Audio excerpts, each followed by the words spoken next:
Hey everyone, this is Exploring Fiction, and welcome back to another video. So guys, today I am ranking all 4 movies in the John Wick franchise, from the worst to the best. And I'll just put a little spoiler warning here, because I don't know necessarily how deeply I'm going to talk about these movies, but I just want to be free to say what I want to say, so some possibly spoilers ahead. I'm not too sure. So if you haven't seen any of the John Wick movies, go watch them and then come back to this video.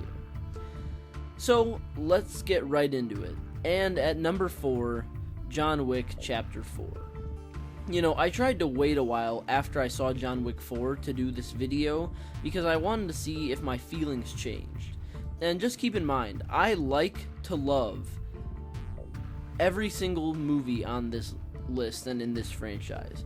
So even though I have John Wick 4 at the bottom here, I don't dislike it. The main thing for me is that John Wick Chapter 4 just gets too far into unbelievability. You know, a lot of people I know liked the character of Kane, played by Donnie Yen, and I thought he was funny and a cool character, but I thought he was way too unbelievable.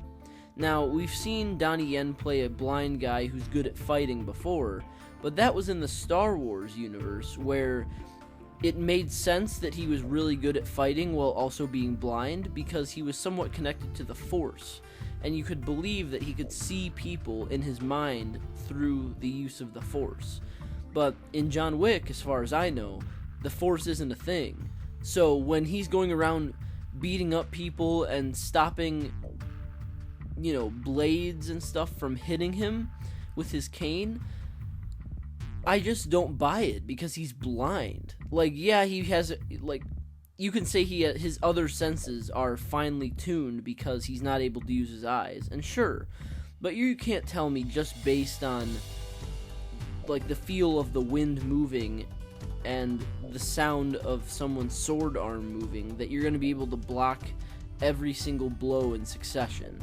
And yeah, there was some scenes early on where he used these devices that make noises to figure out where people were at certain times. And I in the theater I thought, okay, if that's how they're doing it, that's fine. I was getting a little worried, but if that's how they're gonna do it, that's great.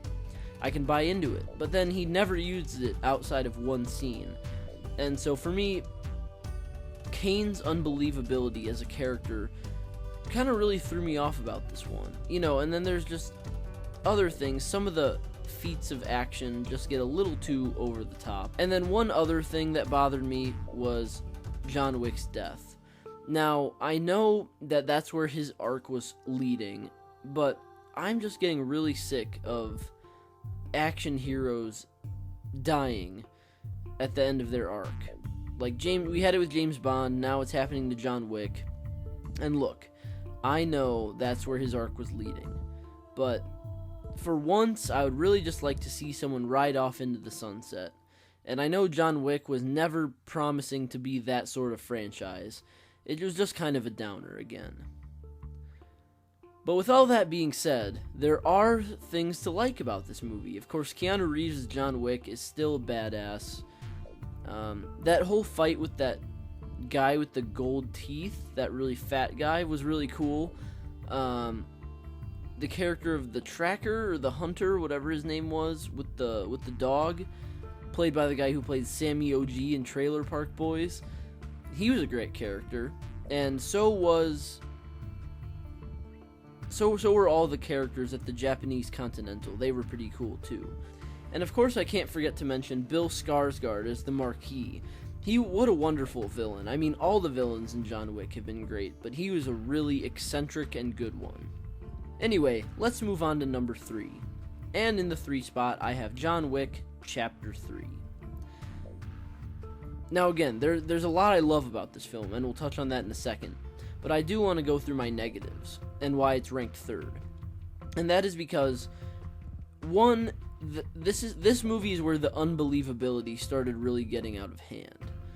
When John Wick falls off the building at the end and survives, I just couldn't buy it. I mean, I can live with it. It's okay. I can forgive it. I just didn't really buy it, and it kind of sucked me out of the immersion. And another big thing I didn't really care for in this movie was the whole concept and execution of the one who sits above the table and how John Wick finds him. I just think that whole sequence and the world building behind it, and the world building in this movie in general, just went a little too far over the top. And that's kind of, I guess, would be my main gripe about this movie, besides some of the unbelievability, is that the world building was just a little too far over the top and overindulgent. And finally, the last negative I have is that I felt like in this movie we dove a little too far into John Wick's past, with it revealing he's of like this Romanian clan and his name isn't really John Wick. I just feel as though we could have done without that and kept up the mystery of the character throughout these 4 entire movies instead of revealing that little bit. I mean, I feel like that sequence could have been done without sharing as much as it did.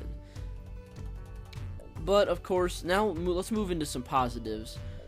Halle Berry's character and her dogs were great alongside Keanu Reeves as John Wick, and that whole sequence in Morocco was fantastic. Those Japanese ninja guys who worked for the adjudicator were very badass, and their leader was quite funny. The whole entire ending sequence and just sequences in general in the Continental were top-notch, and of course all the action scenes were completely greatly choreographed, and I couldn't have asked for anything better. That brings us to number 2 on the list, John Wick Chapter 1. Now this might be a little bit controversial, but let me just say, I see very little wrong with this movie. I just don't prefer it as much as the movie in the number 1 spot. You know, this movie is a great story about revenge, and of course it's a bit of a joke that John Wick's doing it all for a puppy. But what that puppy represents, the last gift from his dead wife, is what really brings the stakes behind his motivation. And of course, all the action scenes in this movie are top-notch.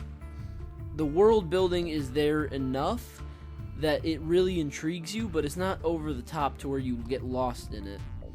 And the characters are either lovable or hateable. Of course, Keanu Reeves as John Wick is great. Willem Dafoe as Marcus is one that I often forget about, but I always have to remind myself when I'm watching this film in particular how much I actually love him in this movie. And of course, the villains are chilling, yet also there's a side of vulnerability to them that they know they're being chased by the most dangerous man in the world. And of course, it's kind of weird seeing the Mayhem from the Allstate commercials as a henchman to Vigo, but I always get a chuckle about that when I see that. And one last thing to note, the score and the music in this movie in general is also very fitting and kind of neo-noir-ish mixed with electronic, and it was a very unique aspect to the film when I first saw it that I didn't really see in many other movies. And coming in at the top spot, number 1, John Wick Chapter 2. And for me, this movie is just a step above the original in every department. The villain I liked better, Santino D'Antonio. The world building I thought delved just enough. It walked the fine line of we get to see more of what this world's like. We get to go deeper into the world building, but not too much. The relationship between John Wick and Winston is fleshed out a little bit more. And the action scenes are kicked up a notch without being unbelievable.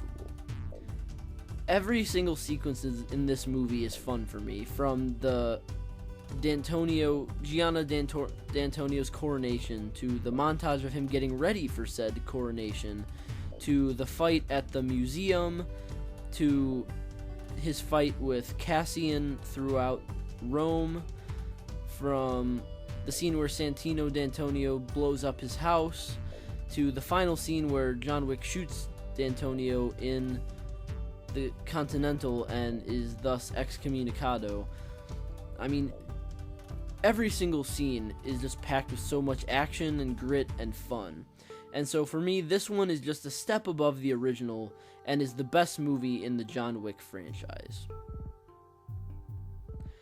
So guys, leave your list in the comments below. I'd really like to know how you guys rank the John Wick movies. Leave a like if you enjoyed this video or if you agree. Subscribe if you're new here. I'd love to have you. And like always, I will see you next time.